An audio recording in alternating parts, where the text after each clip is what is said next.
21절에서 28절 말씀입니다. 마태복음 15장 21절부터 28절 말씀을 우리 교독하시면서 함께 읽도록 하겠습니다. 예수께서 거기서 나가사 두로와 시돈 지방으로 들어가시니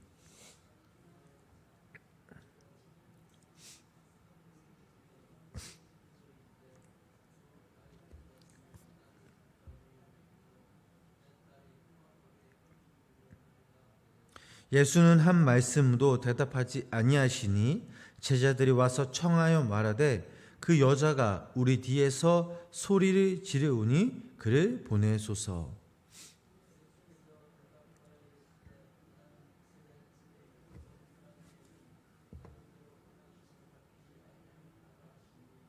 여자가 와서 절하며 이르되 주여 저를 도우소서.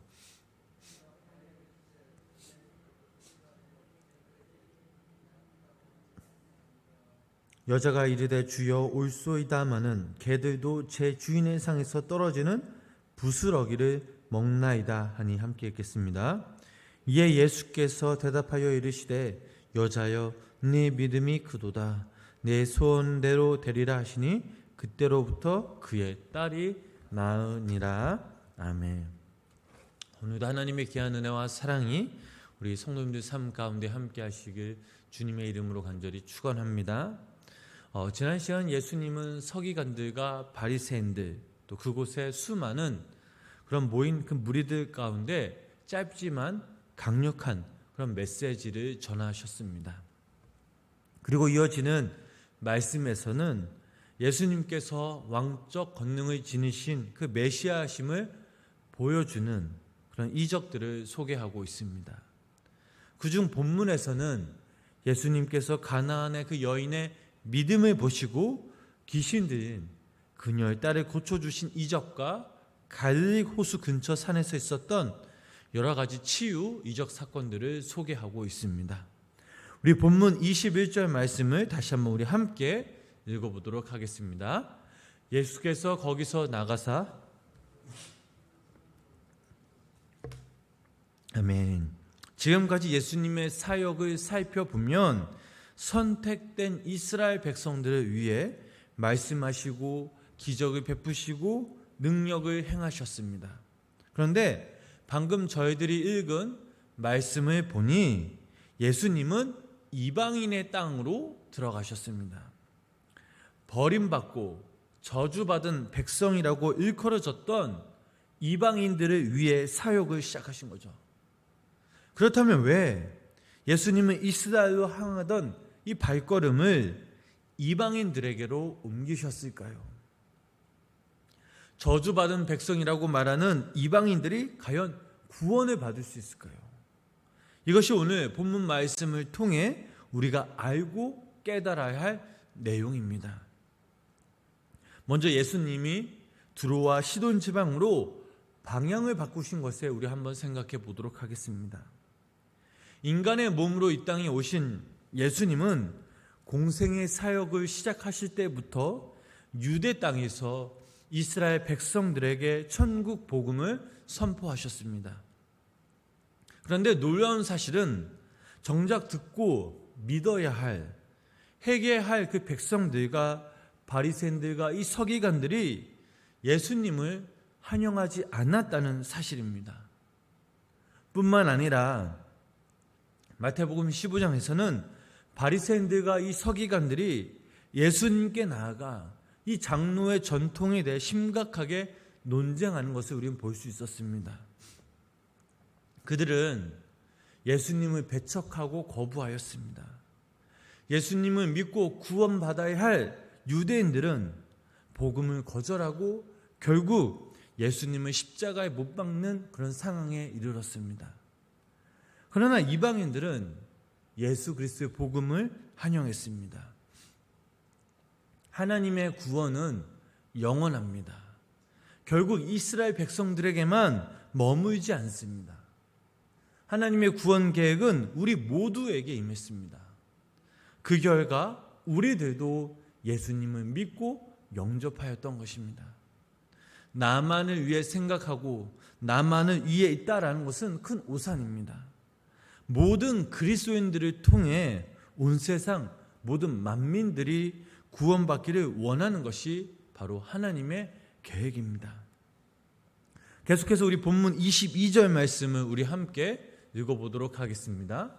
가나안 여자 하나가 그 지경에서 나와서 소리들어 이르되 주 다윗의 자손이여 나를 불쌍히 여기소서.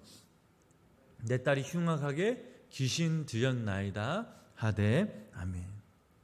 예수님이 두로와 시돈 지방에 들어가셨을 때에 한 가나안 여자가 예수님께 나아가 나를 불쌍히 여기소서라고 소리를 질렀다라고 말씀은 전해주고 있습니다. 가나안 사람들은 바알과 아세라 신을 섬기는 족속이었습니다. 이 여자는 바로 가나안에 저주받은 그런 족속의 후예였습니다. 또한 우상을 섬겼다라는 것은 불안한 무언가가 분명 있었을 것입니다. 이 여자에게도 마찬가지였습니다. 바로 사랑하는 딸이 흉악한 귀신에 들려 사로잡힌 것입니다. 이것은 현대의학적으로 풀 수 없는 아주 고통스러운 문제였습니다. 생각해 보시기 바랍니다. 사랑하는 딸이 귀신 들려 이리 뛰고 저리 뛰고 미친 사람처럼 행동했다면 그것을 본 부모의 심정은 오죽하겠습니까? 부모로서는 감당하기 힘든 그런 고통이었습니다. 그래서 이 여자는 어떻게 했겠습니까? 자신이 믿는 그 신에게 분명 호소했을 것입니다. 온갖 수단과 방법을 다 동원해서 사랑하는 그 딸을 고치고 싶었을 것입니다. 그러나 결국 자신이 믿는 이 종교가 아무런 능력이 없는 것을 깨닫고 그때부터 이 가나안 여인은 고민하고 갈등하기 시작하였습니다. 그리고 그 고통으로 인해 새롭게 하나님에 대해서, 구원자 예수님에 대해서 눈을 뜨기 시작하였던 것입니다. 그래서 지금 이 가나안 여자가 예수님께 나올 수 있었습니다. 이 여자는 분명 예수님을 만난 적은 없습니다. 소문으로만 들었을 정도입니다. 자신의 모든 지식, 생각, 방법 그리고 종교를 포기하고 예수님께 나아갔습니다. 그리고 이렇게 부르짖습니다. 주 다윗의 자손이여 나를 불쌍히 여기소서. 내 딸이 흉악하게 귀신 들였나이다 하되. 이 가나안 여자의 부르심에 예수님은 어떻게 반응하셨습니까? 본문 23절 말씀을 우리 함께 읽어보도록 하겠습니다. 예수는 한 말씀도 대답하지 아니하시니 제자들이 와서 청하여 말하되 그 여자가 우리 뒤에서 소리를 지르오니 그를 보내소서. 아멘. 자, 여자가 주님 앞에 나와 간구하며 소리 지질 때 예수님은 침묵하셨습니다. 어찌 보면 이 예수님의 모습은 너무나 무정해 보이기까지 합니다. 가난한 여자를 무시하는 것처럼 보입니다. 그러나 이 여자의 호소에 응답하지 않으신 것은 주님이 무정하고 그 여자를 무시하는 것이 아닌 다만 주님께서는 그녀의 믿음을 시험하심으로써 믿음을 더욱더 견고하게 하실 뿐만 아니라 그녀를 지켜보고 있는 제자들과 무리들로 하여금 진정한 믿음이 무엇인지에 대한 교훈을 얻도록 하시기 위함이었습니다. 계속해서 본문 24절 말씀 읽어보도록 하겠습니다. 예수께서 대답하여 이르시되 나는 이스라엘의 집에 잃어버린 양 외에는 다른 데로 보내심을 받지 아니하였노라 하시니. 아멘. 이 여자의 부르짖음에 다시 한번 예수님은 거절하셨습니다. 자신은 이스라엘의 집에 잃어버린 양 외에는 다른 데로 보내심을 받지 않았다고 분명하게 말씀하셨습니다. 그런데 이런 예수님의 침묵과 거절 앞에 이 가나안 여인은 어떤 반응을 보였습니까?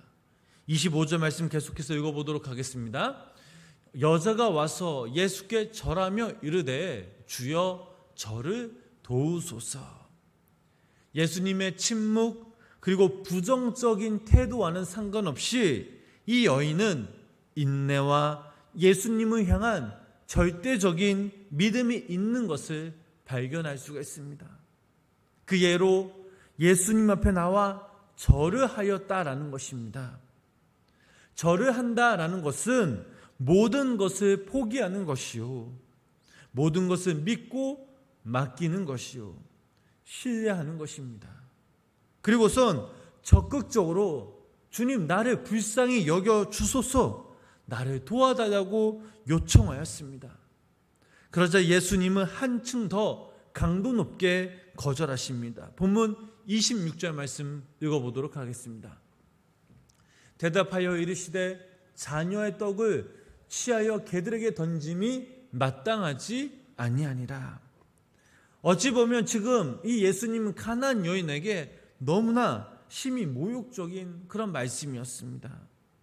물론 예수님께서는 개 취급하며 모욕하셨던 것은 실제로 이 여인을 멸시하였기 때문이 아니라 다만 다시 한번 그녀를 시험하기 위한 것이었습니다. 예수님의 그 말씀에 섭섭하고 실망할 뻔했지만 그러나 이 여인은 그렇게 하지 않았습니다. 오히려 이렇게 고백하였습니다. 27절 말씀 함께 읽어보도록 하겠습니다. 여자가 이르되 주여 올소이다마는 개들도 제 주인의 상에서 떨어지는 부스러기를 먹나이다 하니. 이 여인의 고백에 예수님은 깜짝 놀라셨습니다.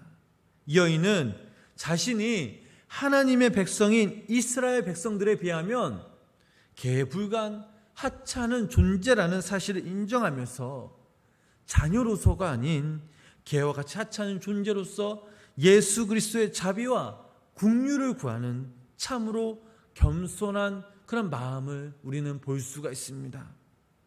가나안 여인이 이처럼 겸손한 마음과 자세로 은혜를 구했기 때문에 예수님께서는 그녀의 믿음을 큰 믿음으로 인정하셨을 뿐만 아니라 그녀에게 은혜를 베푸사 그녀의 귀신 들린 딸을 낳게 해주셨던 것입니다.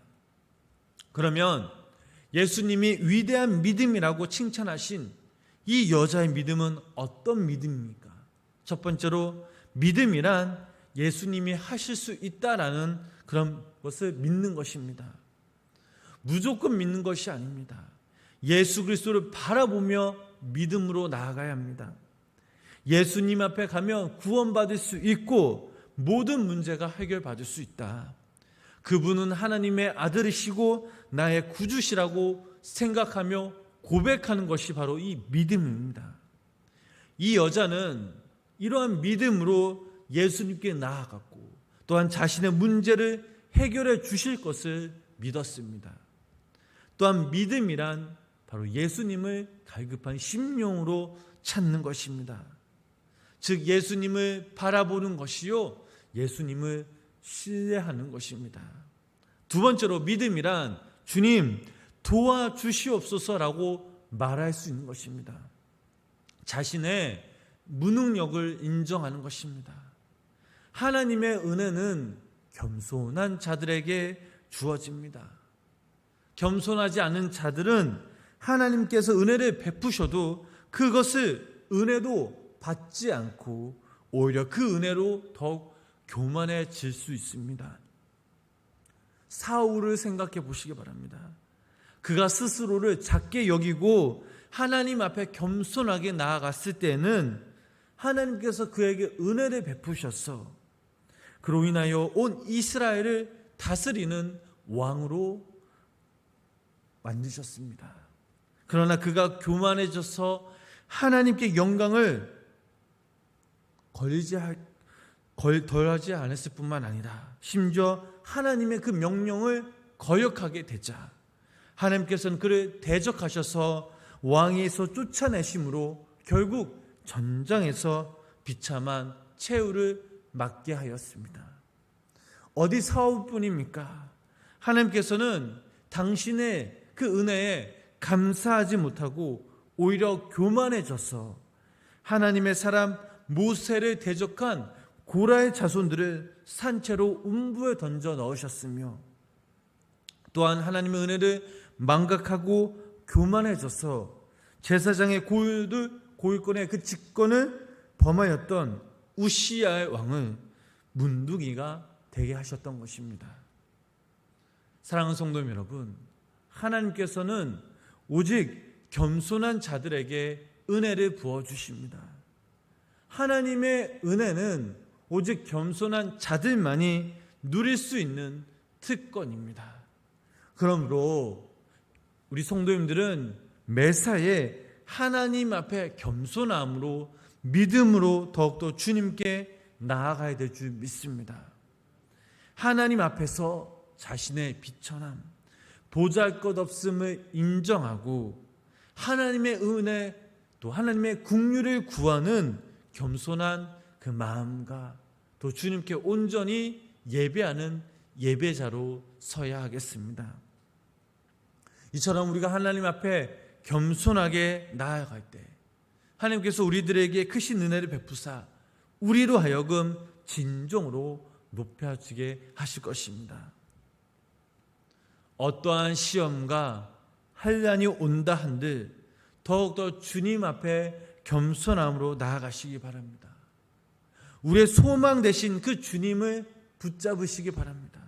그러면 하나님께서 우리 성도님들을 그 모든 시험과 환난에서 능히 건져낼 것이며, 또한 우리가 바라는 그 소망들을 하나하나씩 이뤄 주실 것입니다.